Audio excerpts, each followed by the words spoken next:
Hello అండి, welcome to my channel Vijaya Rangoli blogs. నేను మీ విజయ. ఇవాళ రెసిపీ వచ్చేసి సన్న కారపూస చేసాము. ఈ సన్న కారపూస రెసిపీని పిల్లలకి బ్రేక్లోకి లేదు అంటే ఈవినింగ్ స్నాక్స్ లాగా కూడా ఇవ్వచ్చు అనమాట. చాలా టేస్టీగా ఉంటుంది. అలాగే పిల్లలు కూడా చాలా ఇష్టంగా తింటారు. అలాగే మన ఇంట్లో చిన్న చిన్న పండుగలు ఏవైనా జరిగినప్పుడు ఇలాగ సన్న కారపూస చేసినా కూడా చాలా బాగుంటుందండి. సో ఈ ప్రాసెస్ ఎలా చేసుకోవాలో చూపించేస్తాను. ముందుగా కొలత కోసం ఒక బౌల్ అయితే తీసుకోవాలి. నేను ఈ బౌల్తోనే శనగపిండిని 3 కప్పులు అయితే తీసుకుంటున్నాను. ఈ శనగపిండి మనం అప్పటికప్పుడు మార్కెట్ నుంచి తెచ్చుకున్నా, లేదు అంటే మనం శనగలతోని శనగపిండి పట్టించుకున్నా కూడా ఇలాగ మనమైతే జల్లించుకోవాలి. సో నేను ఈ బౌల్తోన 3 బౌల్స్ అయితే తీసుకున్నాను అనమాట శనగపిండి. మనం కొలత కోసం ఒక బౌల్ని పెట్టుకున్నామంటే మనకి ఈజీగా ఉంటుంది. అలాగే కారపూస కూడా చాలా టేస్టీగా వస్తుందన్నమాట. తర్వాత అదే బౌల్తోని పావు కప్పు బియ్యం పిండి అయితే తీసుకుంటున్నాను. ఇలాగా బియ్యం పిండి వేసుకోవడం వల్ల కారపూస అనేది కొంచెం క్రిస్పీగా వస్తుంది. ఈ బియ్యం పిండి కూడా జల్లించి తీసుకోండి. తర్వాత ఇందులోకి కొద్దిగా పసుపు వేసుకోండి, కొంచెం కలర్ కోసం మాత్రమే. తర్వాత కొద్దిగా టేస్టీకి సరిపడా సాల్ట్ అయితే వేసేసుకోండి. అలాగే ఇక్కడ కారం అనేది మీకు తగినట్టుగా తీసుకోండి. నేను పిల్లల కోసం చేస్తున్నాను కాబట్టి కొంచెం తక్కువగా తీసుకున్నాను. లేదు అంటే మీరు పెద్దవాళ్ళ కోసం అయితే కొంచెం కారం ఎక్కువగా తీసుకోండి. సో ఇవన్నీ కలిసిపోయేలాగా అయితే కలిపేసేయండి. తర్వాత వాము జీలకర్ర కలిపి నేను దంచుకున్నాను, కొంచెం పొడి పొడిగా చేశానమాట. తర్వాత అయినా కూడా చేతితో ఇలాగా నలిపేసి వేసుకుంటున్నాను. లేదు అంటే మీరు ఒక వాము వేసుకున్నా కూడా సరిపోతుంది.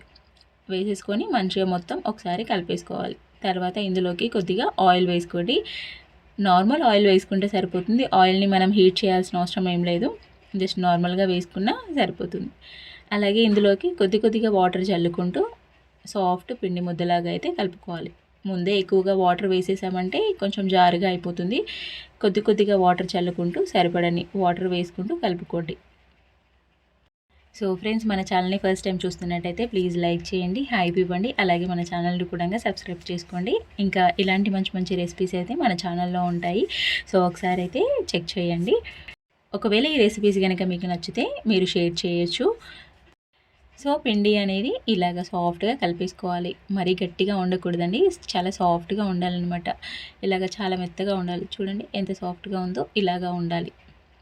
సో ఇలాగ కలిపేసుకున్న పిండిని కాస్త పక్కన పెట్టేసి, పిండిని కాసేపు నాననవసరం లేదు, అప్పటికప్పుడు చేసుకోవచ్చు. కాకపోతే ఇలాగ కలిపేసి పక్కన పెట్టేసి నెక్స్ట్ ప్రాసెస్ అయితే చేసేసుకోవాలి. నేను ఇలాంటి సన్న కారపూస కోసం ఇలాంటి ప్లేట్ అయితే తీసుకున్నాను.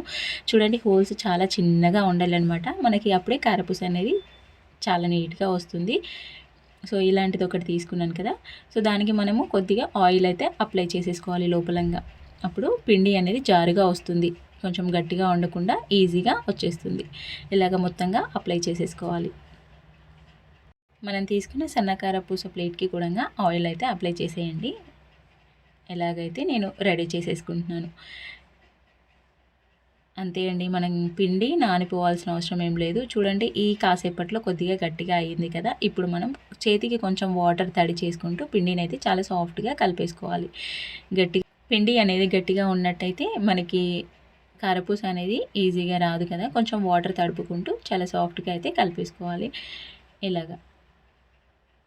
ఇలాగ చేసుకొని అందులోకి వేసేసుకోవాలి. ఇలాగ ఒకసారి నొక్కేసి పైన క్యాప్ పెట్టేసుకొని రెడీ చేసుకోవాలి. మనం పిండి కలుపుకునేటప్పుడే ఆయిల్ అనేది హీట్ చేసుకోవాలి. మనకి ఆయిల్ అనేది బాగా హీట్ అయినప్పుడు మనం కారపూస వేసుకోవాలి. మనం ఒకటి వేసి చూస్తే ఇలాగ వేయగానే అలాగ పైకి వచ్చేసేయాలి.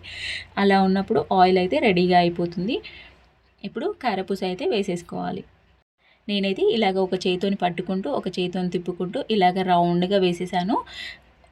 వేసిన వెంటనే తీసేయకుండా ఒక 2 నిమిషాలు ఆగి ఇంకొక సైడ్ అయితే టర్న్ చేసుకోవాలి. వెంటనే మనం పూరీలు చేసుకునే గరిటెతో కాకుండా ఇలాగ సలాకితో చేసుకున్నామంటే మనకి కారపూస అనేది విరగకుండా ఉంటుంది.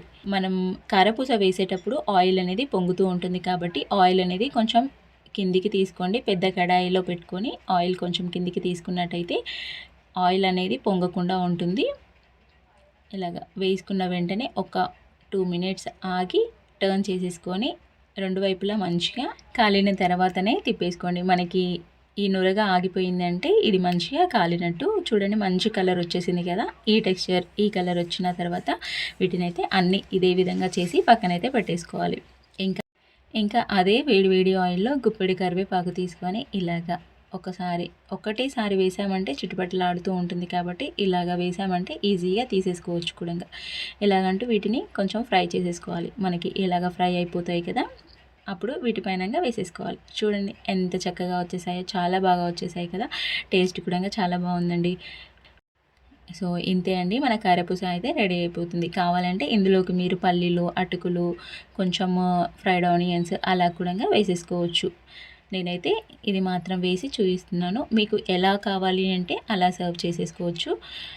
సో చాలా ఈజీగా, చాలా సింపుల్గా చేసేసుకోవచ్చు. ఎక్కువ ఇంగ్రీడియంట్స్ అవసరం ఉండదండి. జస్ట్ మనకి శనగపిండి, కొంచెం బియ్యం పిండి, అలాగే ఆయిల్ ఉంటే సరిపోతుంది. సో లేట్ ఎందుకు, మన రెసిపీ అయితే చూసారు కదా, ఎలా ఉందో కింద కామెంట్స్ అయితే చేసేయండి. ఒకవేళ మీరు ట్రై చేస్తే కనుక మళ్ళీ నా కామెంట్ బాక్స్లో అయితే కామెంట్ చేసేయండి. ఇంతసేపు వీడియో చూసినందుకు ప్రతి ఒక్కరికి థ్యాంక్ యూ అండి. అలాగే హై పాయింట్స్ మర్చిపోతే హై పాయింట్స్ ఇవ్వండి. అలాగే చూసే వాళ్ళు ప్రతి ఒక్కరు లైక్ ఇచ్చారనుకోండి, మన వీడియో ఇంకొంచెం ముందుకెళ్తుంది. సో తప్పకుండా లైక్ ఇచ్చేసి సపోర్ట్ చేయండి. Thank you for watching this video friends.